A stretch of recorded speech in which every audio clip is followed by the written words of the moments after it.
Hi മക്കളെ, നമ്മൾ കഴിഞ്ഞ സെഷനിൽ അങ്ങനെ നമ്മളുടെ അയേൺ എങ്ങനെ എക്സ്ട്രാക്ട് ചെയ്യുന്നതെന്നൊക്കെ പഠിച്ചു. ആൻഡ് നമുക്ക് കിട്ടിയ 3 ടൈപ്പ് ഓഫ് അയേൺസ് എന്തൊക്കെയാണെന്ന് പഠിച്ചു അല്ലേ? പിഗ് അയേൺ, അതുപോലെ കാസ്റ്റ് അയേൺ, റോട്ട് അയേൺ, അങ്ങനെയൊക്കെ പറഞ്ഞു. അപ്പോൾ ബ്ലാസ്റ്റ് ഫേർണൻസിൽ നിന്നും നമുക്ക് കിട്ടുന്ന അയേൺ എന്താണെന്ന് ഞാൻ പറഞ്ഞത് പിഗ് അയേൺ ആണ്.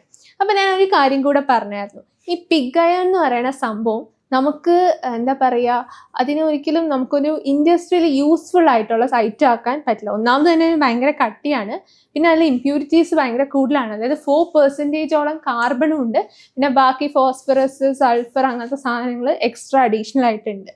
അപ്പോൾ ഈ പറയുന്ന പിഗ് അയേണിനെ നമ്മൾ കുറച്ചുകൂടെ യൂസ്ഫുൾ ആയിട്ടുള്ള ഇൻഡസ്ട്രിയൽ ആപ്ലിക്കേഷന് പറ്റുന്ന രീതിയിൽ യൂസ് ചെയ്യാൻ വേണ്ടിയിട്ട് നമ്മൾ അതിൽ നിന്നും കൺവേർട്ട് ചെയ്ത് എടുക്കുന്ന ഒന്നാണ് സ്റ്റീൽ എന്ന് പറയുന്നത്. സ്റ്റീൽ എന്ന് പറയുന്ന സാധനം ഞാൻ നിങ്ങളോട് പറയാതെ തന്നെ അറിയും. കാരണം നിങ്ങളുടെ അമ്മ ഇപ്പോൾ കുറേ ഫാൻസി ആയിട്ടുള്ള ലഞ്ച് ബോക്സ് ഒക്കെ വന്നിട്ടുണ്ടെങ്കിലും ഒരു 90s കിഡ്സിൻ്റെ ഒക്കെ കാലഘട്ടത്തിൽ അവരുടെ ചോറ്റുപാത്രം എന്ന് പറയുന്നത് സ്റ്റീലിൻ്റെ ആയിരിക്കും. പിന്നെ സ്റ്റീൽ പ്ലേറ്റ് കണ്ടു കാണും. പിന്നെ ഇഷ്ടംപോലെ അടുക്കളയിലുള്ള യൂട്ടൻസിൽസ് കൂടും, ഗ്ലാസും സിറാമിക് ഒക്കെ വന്നിട്ടുണ്ടെങ്കിലും ഏതെങ്കിലും ഒരു മൂലയിലൊക്കെ സ്റ്റീലിൻ്റെ സാധനങ്ങളൊക്കെ ഇരിക്കാണ്ടിരിക്കില്ല. അതുപോലെ തന്നെ നമ്മുടെ വാച്ചിൻ്റെ ബാക്ക് സൈഡിൽ നിങ്ങൾ കണ്ടിട്ടുണ്ടോ സ്റ്റെയിൻലെസ് സ്റ്റീൽ എന്നൊക്കെ പറഞ്ഞ് എഴുതിയിട്ടുള്ള അങ്ങനെ സ്റ്റീലിൻ്റെ ഐറ്റംസ് ഒക്കെ ഉണ്ട്.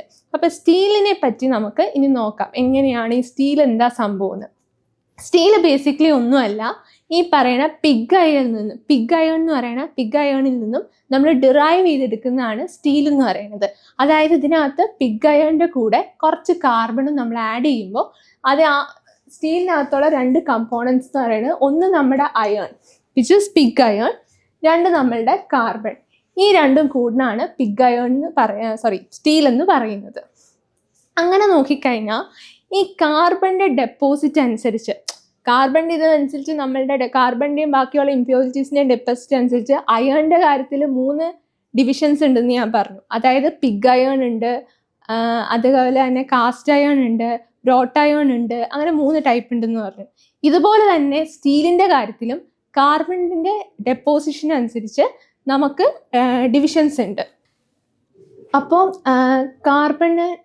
നമ്മൾ പറഞ്ഞു നിർത്തിയത് അങ്ങനെ. അതുപോലെ തന്നെ സ്റ്റീലിനും പല പല ടൈപ്സ് ഉണ്ട്. കാർബണിൻ്റെ നമ്മുടെ ഡെപ്പോസിഷൻ അനുസരിച്ച് അതെന്തൊക്കെയാണെന്ന് നമുക്കൊന്ന് നോക്കിയാലോ.